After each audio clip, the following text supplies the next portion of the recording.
प्रधानमंत्री अमेरिका गए।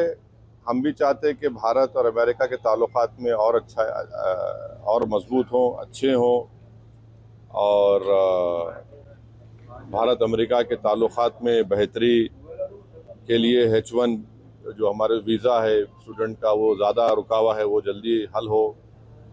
और वहाँ पर जो प्रधानमंत्री हैं तो अमेरिका के एक एक्स प्रेसिडेंट ने एक टीवी को इंटरव्यू देते हुए कहा, ओबामा ने, कि भारत में अल्पसंख्यक समाज मुसलमानों का जिस तरीके से उनको टारगेट किया जा रहा है वो भारत के हित में नहीं है, इससे भारत को नुकसान होगा।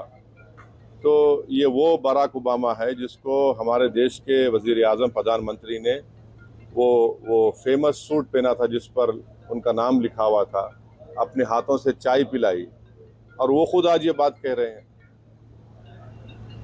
और दूसरी बात ये कि भारत के प्रधानमंत्री ने 9 साल में उनके प्रधानमंत्री के टेन्योर में पहली मर्तबा, जैसा आज हम खड़े होकर आपके सवालात का जवाब दे रहे, वैसा उन्होंने सवाल लिया। वरना उन अक्सर क्या करते, अपने पसंद के एंकर्स को बुला के इंटरव्यू दे देते। तो कोई उनसे पूछता आपको आम खाए पसंद है क्या, कोई पूछता उनसे आपके ने बटवा है क्या। तो उस सवाल जवाब में प्रधानमंत्री ने कहा कि भारत में डिस्क्रिमिनेशन नहीं किया जाता अल्पसंख्यक समाज मुसलमान से। तो हम भारत के प्रधानमंत्री अभी तो फॉरेन टूर पर हैं, उमूमन नहीं उस पर तबसरा करना चाहिए, मगर मैं कर रहा हूँ क्योंकि मणिपुर में 300 चर्चेस को जला दिया गया, वो डिस्क्रिमिनेशन नहीं है। मणिपुर में पुलिस एकेडमी से 50,000 से ज़्यादा एमुनेशन गोलियां चोरी हो गई, 4,000 ज़्यादा हथियार लूट के लेकर चले गए, वो डिस्क्रिमिनेशन है। क्या डिस्क्रिमिनेशन नहीं है कि CAA का कानून मोदी सरकार ने बनाया सिर्फ रिलीजन की बुनियाद पर, डिस्क्रिमिनेशन की निशानी है। तीसरा डिस्क्रिमिनेशन की निशानी यह है कि आपने मौलाना आज़ाद फेलोशिप को बंद कर दिया।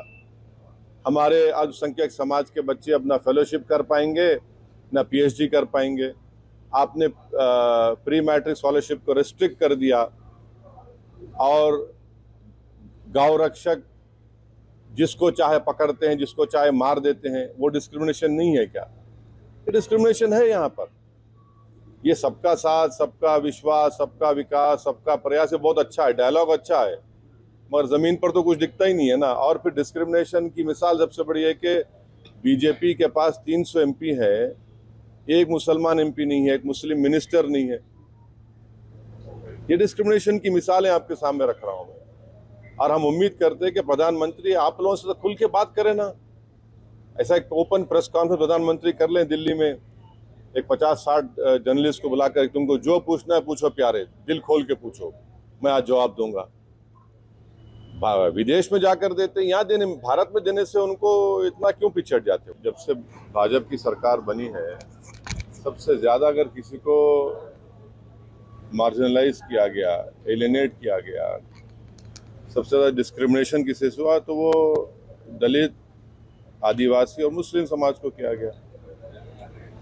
तो आप इसको भी तो देखो। आप आज सबसे ज्यादा अगर मॉब लिंचिंग होती है, सबसे ज्यादा अगर किसी के घर तोड़े जाते हैं, झूठे इल्जामात में किसी को उठा दिया जाता है, तो कौन है ये लोग? ये इसी समाज के लोग हैं पूरे। तो इसमें अगर एक आपको बीजेपी को हराने का है तो आपको एक एजेंडा बनाना पड़ेगा। क्या है वो, कैसे आगे बढ़ेंगे आप? सवाल मेरा नहीं है ना, सवाल असदुद्दीन ओवैसी का नहीं है। सवाल ये है कि आप इन चीज़ों पर गौर करो। आप